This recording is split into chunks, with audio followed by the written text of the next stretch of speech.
Alors, Jésus n'est pas la lumière du monde. Ce n'est pas un titre pour faire de l'effet. Et non, je ne blasphème pas. Mais allez jusqu'au bout de ce message, et vous verrez, il y a vraiment une profondeur qui est méconnue. Lors de mon dernier message sur Lucifer, un auditeur a répondu que ma version, qui concerne ce que Jésus a dit, et n'a pas dit sur la lumière, eh bien c'est erroné. Et voilà ce que j'ai annoncé moi. J'ai dit, Jésus n'a pas dit « je suis la lumière », non, il a dit « vous êtes la lumière du monde ». Eh bien cet auditeur dit que cette interprétation est fausse, puisque Jésus a dit les deux. Et il a pris bien sûr Jean, chapitre 8, verset 12, pour confirmer ses dires. Jésus leur parla de nouveau et dit « Je suis la lumière du monde. Celui qui me suit ne marchera pas dans les ténèbres, mais il aura la lumière de la vie. » Alors c'est vrai que ce verset semble clairement contredire mon propos sur la lumière, mais à première vue seulement. Je dis bien à première vue, car malgré les apparences, je ne le crois pas du tout. Je crois au contraire qu'il y a même une profondeur qui doit être révélée. Pourquoi ?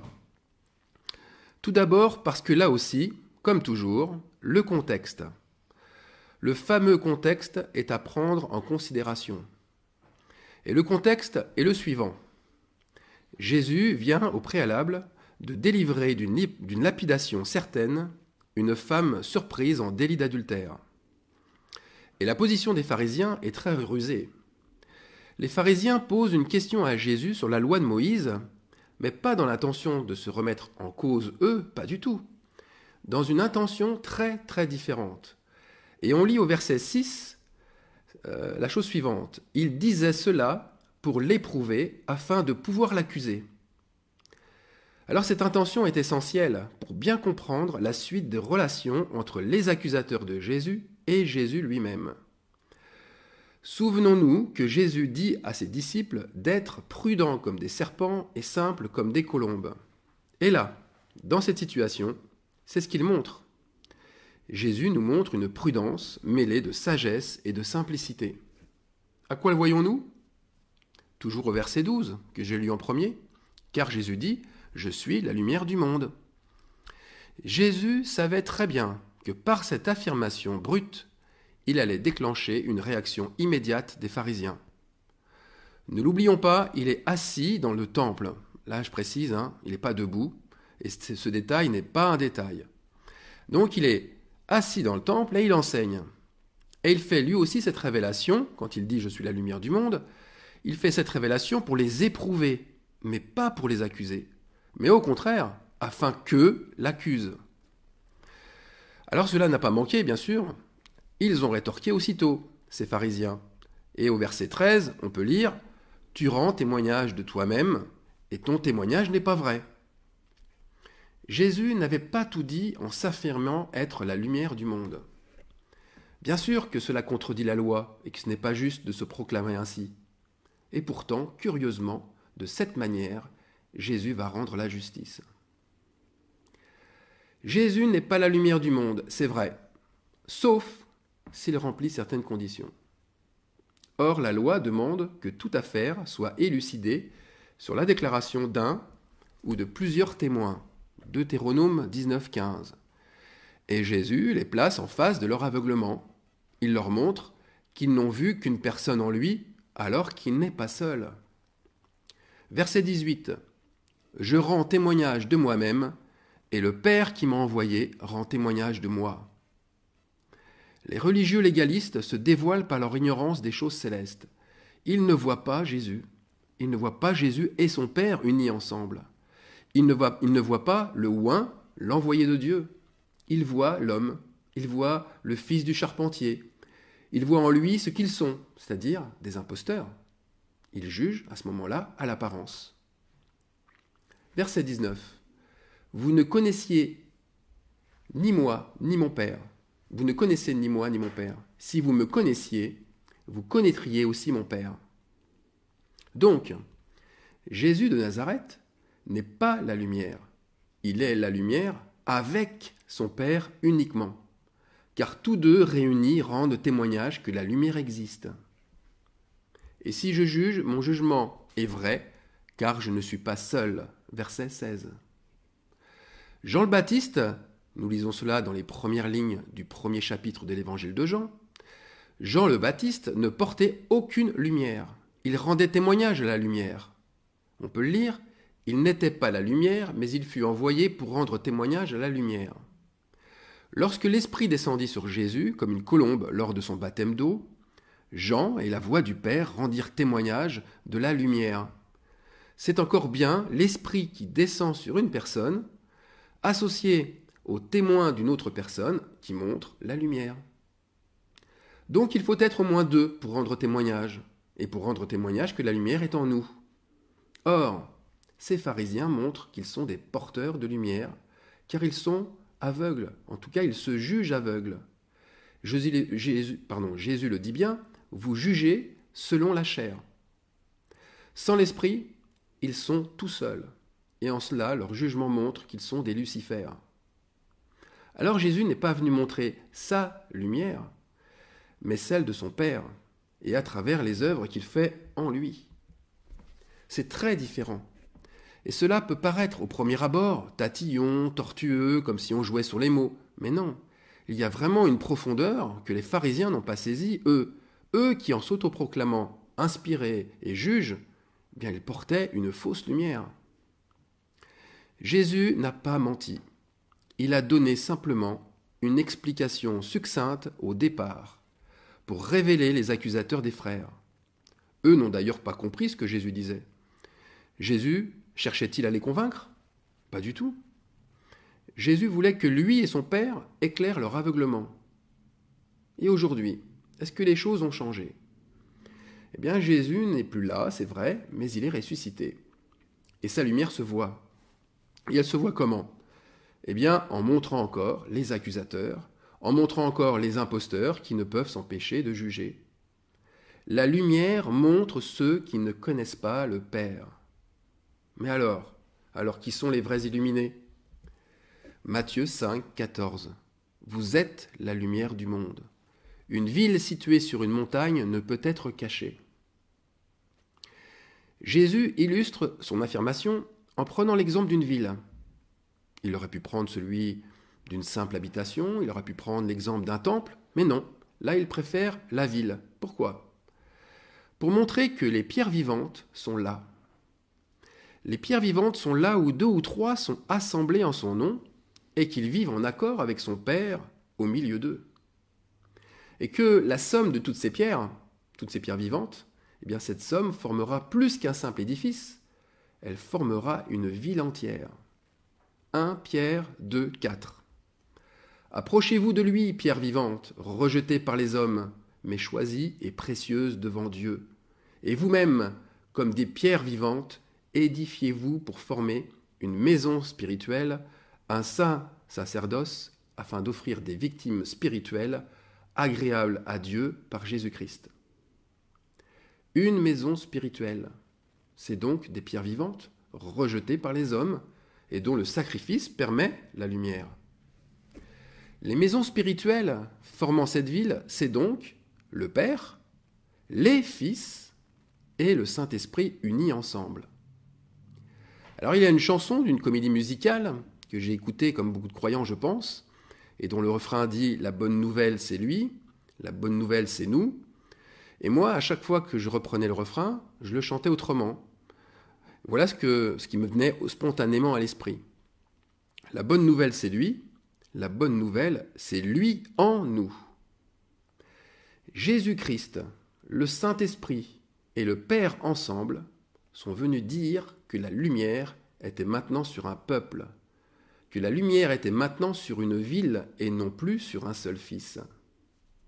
Le Père est venu rassembler ses fils, il est venu les adopter. La bonne nouvelle, c'est le Père au milieu de ses fils. C'est une nouvelle ville remplie de sa lumière, et le nom de cette nouvelle ville s'appelle la Nouvelle Jérusalem. Jésus donc n'est pas venu montrer sa lumière, je le répète, il est venu montrer la Nouvelle Jérusalem, qui est cette nouvelle lumière. Lisons Apocalypse 22, 21 à 24. « Je ne vis point de temple dans la ville, car le Seigneur Dieu Tout-Puissant est son temple, ainsi que l'agneau. La ville n'a besoin ni du soleil ni de la lune pour l'éclairer, car la gloire de Dieu l'éclaire, et l'agneau est son flambeau. Les nations marcheront à sa lumière. Alors l'aboutissement, l'oméga, eh bien la fin est décrite parfaitement dans ce passage. La ville s'éclaire d'elle-même. Elle s'éclaire comment? Elle s'éclaire par la gloire du Père, bien sûr, mais aussi par son flambeau, l'agneau. Et là, de quel agneau parle-t-on? Est-ce que c'est de Jésus-Christ, le Fils de Dieu unique, l'agneau immolé? Eh bien, pas seulement. Pas seulement. Tous ceux qui ont immolé leur chair et qui ont été, comme le dit Pierre, des victimes spirituelles agréables à Dieu par Jésus-Christ, eh bien, tous ceux qui auront été un animal de sacrifice forment le Fils, ils forment l'agneau. C'est eux qui éclaireront les nations pour qu'elles marchent à leur lumière. Et la gloire du Père, son flambeau, c'est aussi l'agneau. Donc, tout est agneau. La gloire du Père, le flambeau, et tout s'épouse parfaitement dans cette ville. Et tout doit se faire comme au départ. Rappelons-nous au départ. Au commencement, Elohim créa les cieux et la terre. Elohim, c'est le Fils, le Père et ses fils qui créèrent ensemble les cieux et la terre. Si on cherche d'autres indices concernant la lumière, on peut les voir aussi dans la loi mosaïque qui donne des indices très précis, elle aussi, sur ce rayonnement. Examinons le tabernacle.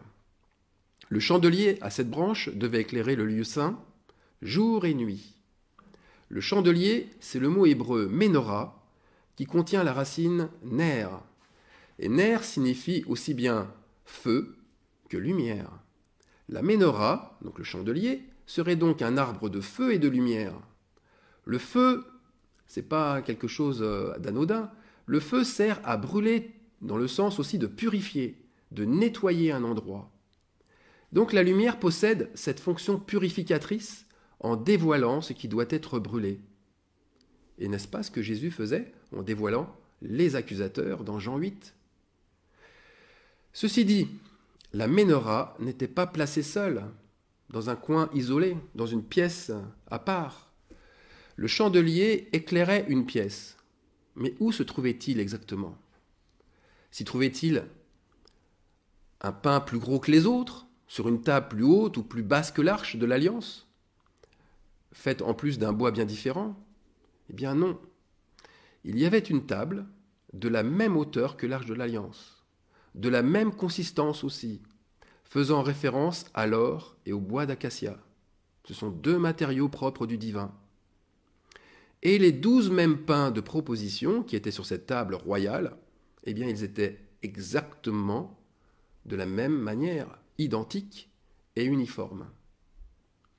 Le chandelier éclairait en étant proche de lui, il éclairait le symbole le plus ressemblant à la communion fraternelle, qui a été d'ailleurs repris par Jésus lors du repas pascal. C'est aussi dans cette pièce qu'il y avait l'odeur la plus agréable au Seigneur. Pourquoi? Parce qu'il s'y trouvait un autel d'or, que l'on appelle l'autel des parfums. Et cet autel faisait brûler les cendres encore chaudes ou les braises des sacrifices de chaque matin. Nous avons là rassemblé tout ce qui contribue à manifester la lumière. Premièrement, la relation juste entre croyants. Deuxièmement, leur sacrifice. Troisièmement, la lumière éclairant ce qui doit être brûlé. Donc, force est de constater encore que Dieu et sa lumière se forment au milieu d'un peuple, soumis les uns aux autres, sacrifiant chaque jour tout ce qui n'est pas de l'esprit, mais du vieil homme. Alors, curieusement, c'est vrai, c'est très curieux, j'ai amené un message sur Lucifer au moment de la fête de Pâques. Est-ce que c'était un blasphème? Est-ce que c'était un manque de respect vis-à-vis du Fils de Dieu ressuscité? Eh bien, je crois que c'est le plus bel hommage que l'on puisse faire à notre Dieu. C'est le plus bel hommage que l'on puisse lui rendre au moment de la Pâque. Cette fête célèbre une victoire, comme celle de la sortie d'un peuple d'Égypte, un peuple libéré de ses chaînes et de ses oppresseurs. En montrant les Lucifères, donc en montrant les oppresseurs, on se libère de leurs chaînes. Jésus, pour en revenir à son enseignement sur la lumière, Jésus, dans le temple, ne faisait-il pas la même chose? Jésus dévoilait les faux adorateurs, les accusateurs, et il les libérait de leur contrôle. Il libérait ceux qui étaient sous l'idolâtrie et le contrôle des chefs pharisiens. Il montrait en fait ceux qui mangeaient des pains remplis de levain. Et ce levain, rappelons-le, c'est quand même l'adoration de la chair. C'est l'hypocrisie, l'orgueil, qui fait monter l'estime de soi, tout comme le levain fait monter la pâte. Alors c'est vrai que Jésus aurait dû dire les choses autrement. Et c'est vrai que Jésus aurait dû dire « Mon Père et moi, nous sommes la lumière du monde ». De la même manière qu'il l'a dit, toujours dans l'évangile de Jean, à d'autres moments. Il a dit « Celui qui m'a vu a vu le Père » ou « Celui qui me voit, voit celui qui m'a envoyé ». Mais alors pourquoi cette omission ici? Pourquoi cette apparente omission? Eh bien, sans cette erreur, nous aurions fait l'impasse de la fonction principale du Fils de Dieu. Il est venu dans ce monde pour un objectif bien précis. Il est venu dans ce monde pour exercer un jugement. Jean 9, 39. Et ceux qui sont loin viennent aussi pour exercer un jugement. Et ce jugement va même dans des actes a priori complètement dénués d'importance. Jésus, dans ses non-dits ou ses approximations, faisait la volonté du Père et rendait sa justice, même jusqu'à là. Au verset 6, toujours dans Jean 8, on lit que Jésus, s'étant baissé, écrivait avec le doigt sur la terre. Même là, il faisait la volonté de son Père. Il attendait quoi exactement de lui à ce moment-là? Alors il y a beaucoup de choses qui ont été dites sur ce que Jésus écrivait. Mais qu'est-ce qu'il écrivait au juste? Peu d'importance, il patientait. Il patientait tout simplement, comme on peut le faire nous-mêmes, en attendant que des idées viennent. Lui, il attendait que son Père lui inspire des mots justes, au moment où il l'aura décidé, lorsqu'il jugera le moment opportun. Et c'est ce qui arriva. Comme il continuait à l'interroger, il se releva et leur dit « Que celui de vous qui est sans péché jette le premier la pierre contre elle. » Alors l'évangile de Jean est vraiment un évangile de base, car c'est l'évangile du jugement. Oui, c'est vrai, c'est aussi l'évangile de l'amour, mais l'amour de Dieu se manifeste d'abord dans le jugement. Genèse verset 4, Dieu sépara la lumière des ténèbres. Cet évangile répond à deux questions fondamentales et dès les premiers versets. Première question, qui témoigne de la lumière? Deuxième question, de quoi la lumière témoigne-t-elle? Alors maintenant, si vous vous trouvez dans des situations analogues, exactement analogues à celles de Jésus, dans des circonstances qui vous ont semblé frustrantes, déstabilisantes, eh bien ne regardez pas vos manques apparents, car ils peuvent être guidés par l'Esprit du Père qui vit en vous. Sa gloire nous suffit et la puissance du Père s'accomplit dans la faiblesse. Tout sert à la gloire de Dieu, même nos apparentes erreurs, même nos oublis, nos hésitations, nos bafouillages, nos actes manqués, nos moments de fatigue ou même de lassitude, jusqu'à nos infirmités même. C'est pourquoi Dieu se complaît, pas avec un peuple fort et puissant, non, Dieu se complaît avec un peuple humble et soumis, car ce peuple ne regardera pas ses faiblesses comme des échecs, mais ce peuple regardera ses faiblesses comme la manifestation visible de la volonté de Dieu, de Christ en nous. L'apôtre Paul témoignait de cela devant l'église des Corinthiens. Il disait « C'est pourquoi je me plais dans les faiblesses, dans les outrages, dans les calamités, dans les persécutions, dans les détresses pour Christ. Car quand je suis faible, c'est alors que je suis fort. » Alors, revenons à la lumière. Jésus et le Père forment ensemble la lumière. Ils sont Jésus-Christ. Et je dois dire que je n'avais jusqu'ici pas réalisé la puissance et la profondeur du nom de Jésus-Christ. Mais aujourd'hui, je comprends pourquoi Jésus employait seul Jésus tout seul n'est pas juste et qu'il manque un rajout qui n'est pas un détail. Il faut le témoignage du Père le oint. Yeshua el Machia en hébreu, traduit en français par Jésus le Messie. Et qui a oint Jésus, sinon le Père? Donc Christ n'est pas un titre ou une fonction. Christ, c'est le plus haut témoignage qui soit. C'est celui du Père. Et ce témoignage se voit surtout dans le jugement qu'il apporte. Sans le verset 33 du premier chapitre de Jean, Jésus n'aurait jamais été Christ. Jamais. Et le jugement sur terre n'aurait jamais existé. Je vous lis Jean 1, 33. Celui qui m'a envoyé baptiser d'eau, celui-là m'a dit, celui sur qui tu verras l'Esprit descendre et s'arrêter, c'est celui qui baptise du Saint-Esprit. Si nous sommes baptisés du Saint-Esprit, c'est uniquement parce que Jean a vu la confirmation de ce qu'il a reçu du Père se réaliser là sous ses yeux. Jésus a été baptisé d'Esprit avant nous, pour le faire ensuite sur nous. Sa naissance, aussi pure qu'elle soit, sans ce moment spécial d'onction, n'aurait servi à rien, absolument à rien. Alors passons maintenant au témoignage de Jésus-Christ. Jésus-Christ montre paradoxalement la même étoile que Lucifer. C'est très curieux là aussi. Il montre l'étoile du berger, l'étoile brillante du matin. On lit ça dans Apocalypse 22, où Jésus affirme « Je suis le rejeton et la postérité de David, l'étoile brillante du matin ». Eh bien Jésus montre par cette étoile où se trouve sa postérité, où se trouve la postérité des Christ, des oints, des Messies, c'est le même mot tout ça. Sa postérité serait-elle semblable alors à Vénus? Sa postérité serait-elle semblable à cette étoile en apparence si maléfique? Car c'est ce qu'elle démontre, cette étoile.